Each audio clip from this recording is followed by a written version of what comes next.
partir del momento en el que la Sala de lo Constitucional admitió la demanda en contra del expresidente Elías Antonio Saca, dio 10 días al Tribunal Supremo Electoral para que pueda presentar argumentos sobre esta temática. Bueno, ayer daba conferencia de prensa uno de los magistrados del Tribunal Supremo Electoral.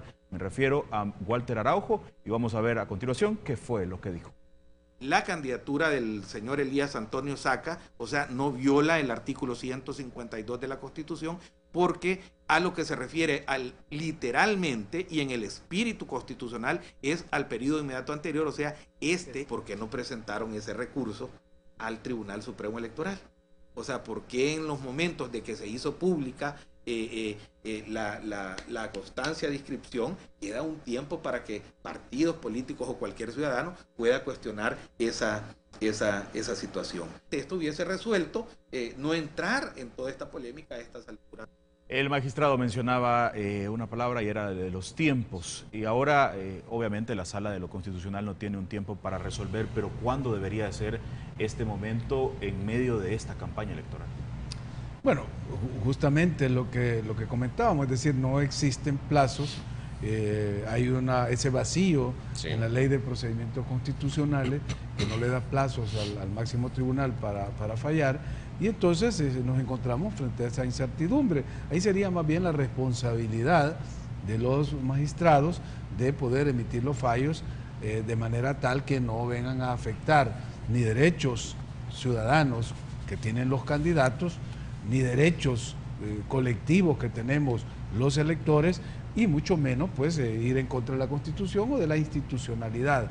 Yo creo que frente a estos vacíos que hay, y esto es lo importante para mí, yo lo he dicho en muchas ocasiones, estamos viviendo un momento fundacional en una casi refundación del Estado moderno, que nos pide a gritos, después de 30 años de habernos administrado una vida durante el conflicto, en la posguerra y en este momento de consolidación democrática, nos pide a gritos un ajuste institucional. Entonces, todas estas fallas creo que nos deben de servir para que la Sala, al momento de establecer mediante una sentencia el carácter definitivo de estos casos, pueda dar las bases, como ha acostumbrado a dar, con ciertos parámetros. Cuando ella da parámetros al legislador, le está indicando el camino que se debe seguir para corregir las supuestas inconstitucionalidades. Entonces yo creo que aquí, frente a estos vacíos, la Sala puede establecer con claridad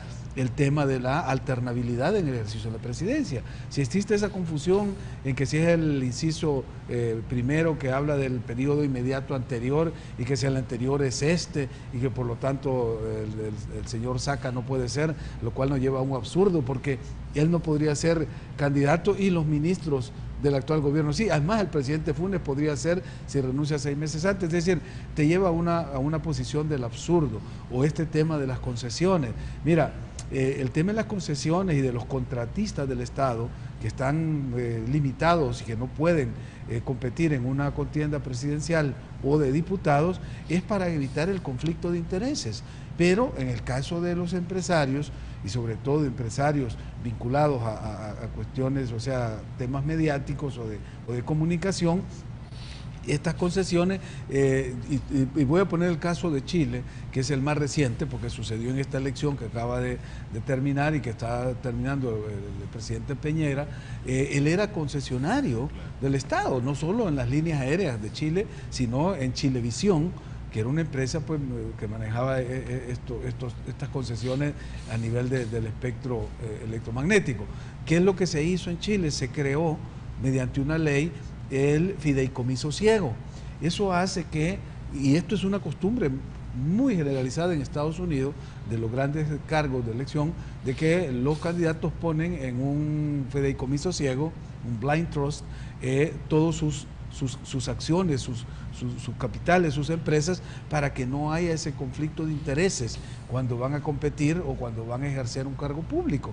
¿Por qué? Porque si no, entonces estaríamos vedando a cierto sector de la población, sobre todo sectores empresariales, a que pudieran entrar en una contienda. Entonces, esas son las cuestiones que yo creo que se deben de ir regulando y reglando de manera que El Salvador pueda ir modernizándose en su sistema político institucional y que no vaya limitando derechos, porque si una cosa pudiera generar una sentencia que eliminara a cualquiera de los candidatos por la vía de la inconstitucionalidad, es generar inmediatamente un recurso fuera en las instancias internacionales que protegen los derechos humanos. Yo he visto otro caso, un caso en México del ex canciller Jorge Castaneda, que no le fue permitido participar como candidato presidencial y se fue a la la Comisión Interamericana de Derechos Humanos. Luego la Corte Interamericana de Derechos Humanos fallaron y le han pedido al Estado mexicano que adecúe su legislación para permitir candidaturas como la de Jorge Castaneda. ¿Qué te quiere decir eso? Que llevas al país fuera de las fronteras y lo pones en exhibición en la comunidad internacional, que es un país, que es un sistema o que tiene una normativa que viola los derechos humanos, porque el derecho a elegir y ser electo, además de ser un derecho constitucional nuestro en el derecho positivo salvadoreño, es parte de los derechos humanos, está en el artículo 21 de la Declaración Universal. Entonces creo yo pues que la sala tiene que analizar todos estos contextos para ver de que no puede dejar de fallar, tiene que fallar en cada uno de los casos, en las demandas que ha admitido, pero al fallar tiene que ver primero que si hay en efecto una violación a la Constitución, un vacío constitucional, una contradicción entre normas constitucionales o normas secundarias que colisionan con la norma primaria, que la corrección de eso no afecte el proceso que está en decurso, sino que la corrección sea hacia futuro. Esos son los efectos ex nunc de la sentencia y las leyes, es decir, son efectos hacia futuro, y eso es perfectamente válido, legítimo. Le daría a la sala la majestad de decir sí, en efecto habían estos problemas y hay que corregirlos de aquí en adelante. ¿Por qué? Porque esos son los efectos que le pone. Ya lo ha hecho la sala. Sí. Recordemos cuando dijo, en el caso de los magistrados de la Corte de Cuentas, es inconstitucional la elección de estos señores, pero se quedan 2 meses, dijo, para que puedan terminar de sustanciar procesos, y bueno, dio 60 días para que hubiera una nueva elección. O sea, pues que la sala puede regular la manera en que los efectos de su sentencia van a surtir efecto y sin violentar procesos internos o de interpretación constitucional, sino más bien aprovechando la ocasión que se ha presentado para sentar jurisprudencia y a la vez darle al país luces, vías, caminos, opciones para mejorar nuestro sistema. Partiendo de los vacíos que menciona el doctor Ulloa sobre la interpretación que puede existir en algunos artículos, diría o consideraría que ya es necesario, después de 30 años, hacer una revisión exhaustiva para dejar específicamente o detallado la interpretación de los artículos en la Constitución, de este caso, por ejemplo. Bueno, reformar una Constitución es una cosa muy seria, muy delicada. Hay temas de la vida y de la realidad que podrían demandar la necesidad de hacer ese trabajo luego de un estudio muy serio, muy objetivo. Yo he discutido, he planteado en algunos momentos y en la línea de Félix el tema de las elecciones de funcionarios de segundo grado.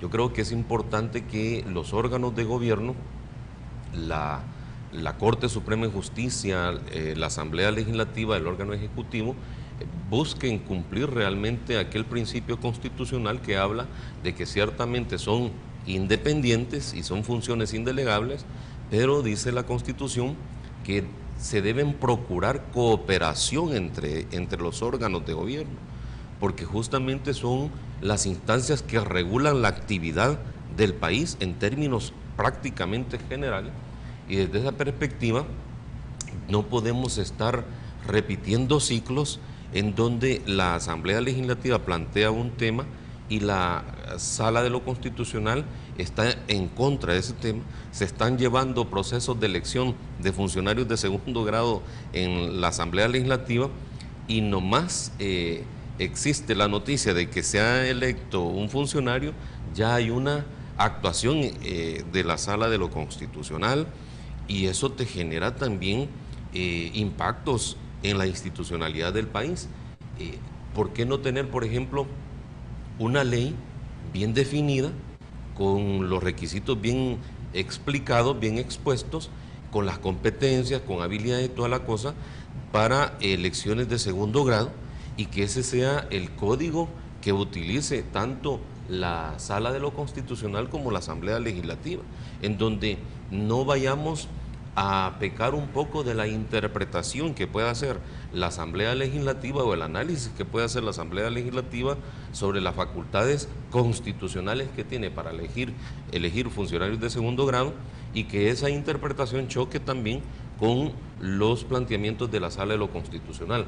No estoy diciendo que se le quite o elimine la facultad constitucional que tiene la Sala de lo Constitucional para analizar las inconstitucionalidades del país, sino que empecemos a buscar marcos regulatorios que vayan fortaleciendo la institucionalidad.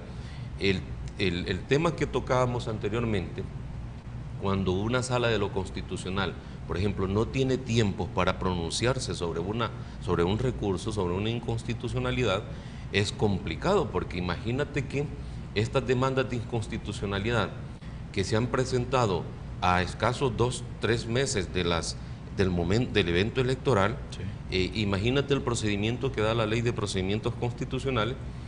Son 10 días para que el Tribunal Supremo Electoral emita su planteamiento.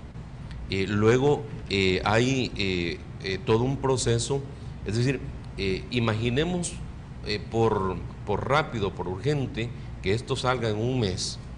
Es una afectación al proceso electoral, es una afectación al trabajo de los candidatos, al trabajo de los partidos, y es una afectación también a aquellos derechos colectivos que mencionaba Félix, los derechos que como ciudadanos tenemos, porque como ciudadanos tenemos el derecho a optar y a seleccionar, por ejemplo, partidos políticos y candidatos.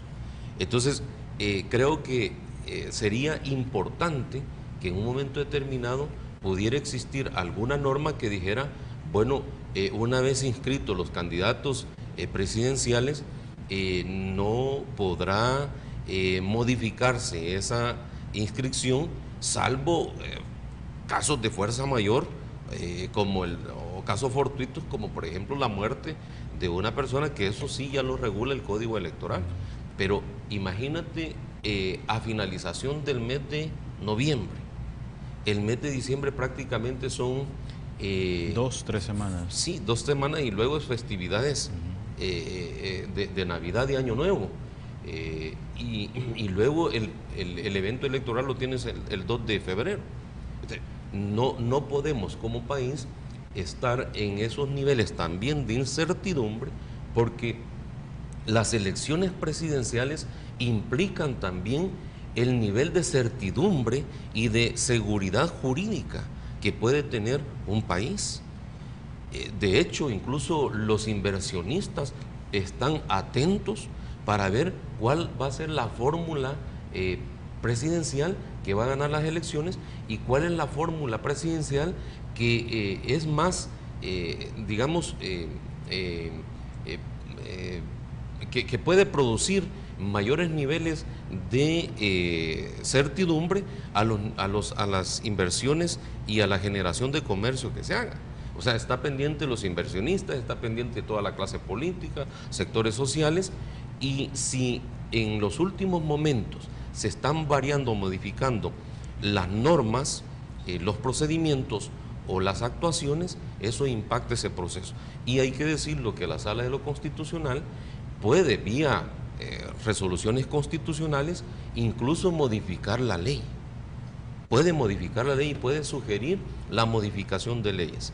Entonces, como decía Félix, ideal sería, desde luego, que la responsabilidad, la prudencia, la coherencia y el anhelo para fortalecer la institucionalidad del país posibilitara que los magistrados de la Sala de lo Constitucional examinaran estos temas, y si en caso dictan una medida que pueda tener contradicción con la Constitución y que lo consideren de esa forma, que dicten esas resoluciones para los eventos futuros y no para los eventos presentes. Bien, nos quedamos acá, amigos televidentes, hacemos una pausa comercial, regresamos.